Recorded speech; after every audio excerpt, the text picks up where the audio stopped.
আসসালামু আলাইকুম viewers, fashion গ্যালারির নতুন ভিডিওতে সবাইকে স্বাগতম। আজকে আমি বাসায় খুব অল্প উপকরণে বনরুটি তৈরি করব। কিভাবে অল্প উপকরণে এত সুন্দর বনরুটি তৈরি করেছি সেটাই আজকে আপনাদের দেখিয়ে দেব। ভিউয়ার্স, দেখতে পাচ্ছেন আমার বনরুটিটা কিন্তু খুব সফট হয়েছে এবং ভিতরে অনেক ফ্লাপি হয়েছে। সো এই ফ্লাপি বনরুটিটা আপনারা কিভাবে বাসায় খুব সহজে তৈরি করবেন সেটাই দেখিয়ে দেব। ভিউয়ার্স, এখানে আমি নিয়ে নিচ্ছি 1 কাপ হালকা কুসুম গরম পানি, যেটা আমার আঙ্গুল ডুবে রাখা যাবে। এর মধ্যে দিয়ে দিচ্ছি 1.5 চা চামচ পরিমাণ ইস্ট। অবশ্যই রুটি তৈরিতে ইস্ট ব্যবহার করতে হবে। এরপর এখানে দিয়ে দিচ্ছি 2 টেবিল চামচ পরিমাণ চিনি। এরপর আমি এখানে দিয়ে দিচ্ছি 1/2 চা চামচ পরিমাণ লবণ। ভিউয়ার্স, এবার হালকাভাবে একটু নেড়ে দিচ্ছি। ভিউয়ার্স, আমি কিন্তু চেষ্টা করেছি সবগুলো উপকরণ দেখিয়ে দেওয়ার জন্য। এর মধ্যে দিয়ে দিচ্ছি 2 কাপ পরিমাণ ময়দা। ভিউয়ার্স, অবশ্যই ময়দা দেওয়ার চেষ্টা করবেন, আটাতে আসলে বনরুটিটা একটু হার্ড হয়ে যায়। সো এখন একটু নেড়ে দিচ্ছি। এই পর্যায়ে আমি দিয়ে দিচ্ছি 1 টেবিল চামচ তেল। এবার আমি হাত দিয়ে একটু মথে নেব, ময়দাটাকে ভালোভাবে মথে নেব।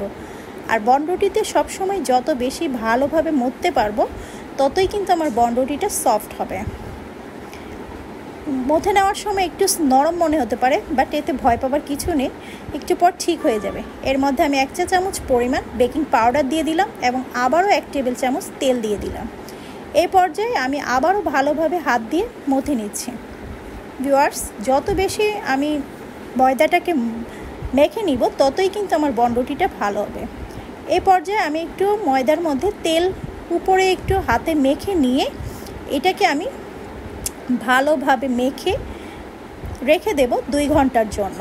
সো ভিউয়ার্স, 2 ঘন্টা পর আবারও ফিরে আসছি।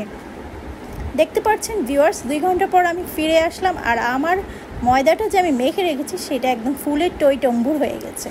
সো এখন আমাকে এর ভিতর থেকে বাতাসটা বের করে নিতে হবে। সো ভিউয়ার্স, এই যে ভালো করে আমি ময়দাটাকে মথে নিচ্ছি এবং এর ভিতরের যে বাতাসটা আছে সে বাতাসটা আমি বের করে নিচ্ছি।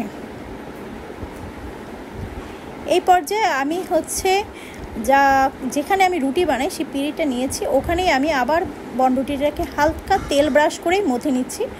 যত বেশি মথবো ততই ভালো হয়। সো আমি এখন ছোট ছোট লেচি কেটে এর মধ্যে হালকা হালকা করে বনটার সাইজ বানিয়ে নিচ্ছি। যেরকম সাইজ সেরকম বানিয়ে নেবেন। আমি একটু ছোট করেই বানালাম। সো ভিউয়ার্স, এই যে আমার সাইজটা দেখলেন, একদম ছোট ছোট করে বানাচ্ছি আমি খুব বেশি বানাবো না, 4টাই বানাবো বন। দেখতে পাচ্ছেন, এই যে এই বনটা আমি এখন রেখে দেব। একটু পর দেখব বনটা আবারও ফুলে গিয়েছে। সো এইভাবে আমি কিছুক্ষণ রেখে দেওয়ার পর আমি একটু আমার ওভেনটা সেট করে নিচ্ছি। সো ভিউয়ার্স, দেখতে পাচ্ছেন এখানে আমি 160 ডিগ্রি তাপমাত্রা দিয়েছি আর আমি 20 মিনিট টাইম দিয়েছি আমার ওভেনটাকে। আর এর আগে অবশ্যই 5-7 মিনিট ওভেনটাকে প্রি হিট করে নেবেন। দেখতে পাচ্ছেন ভিউয়ার্স, এখন আমার বনরুটিটা কতখানি ফুলে উঠেছে। এর মধ্যে আমি একটু ডিম দিয়ে দিচ্ছি। অনেকে ব্রাশ দিয়ে দেয়, আমার বাসায় ব্রাশ ছিল না, সেজন্য আমি একটু চামচ দিয়ে ঘুরিয়ে দিলাম। ভিউয়ার্স, ওভেনের পরিমাণটা, টাইমটা, মাপটা এক একজনের ওভেনের ক্ষেত্রে এক এক রকম। সো আমার ওভেনের টাইমটা 160 ডিগ্রিতে 20 মিনিট লেগেছে। সো আমি এখন ওভেনে দিয়ে দিচ্ছি। 20 মিনিট অপেক্ষা করব ওভেনে দেওয়ার পর। সো ভিউয়ার্স, 20 মিনিট পর তৈরি হয়ে গেল আমার বনরুটিটা। কেমন হয়েছে অবশ্যই আমাকে জানাবেন আর বাসায় অবশ্যই তৈরি করবেন।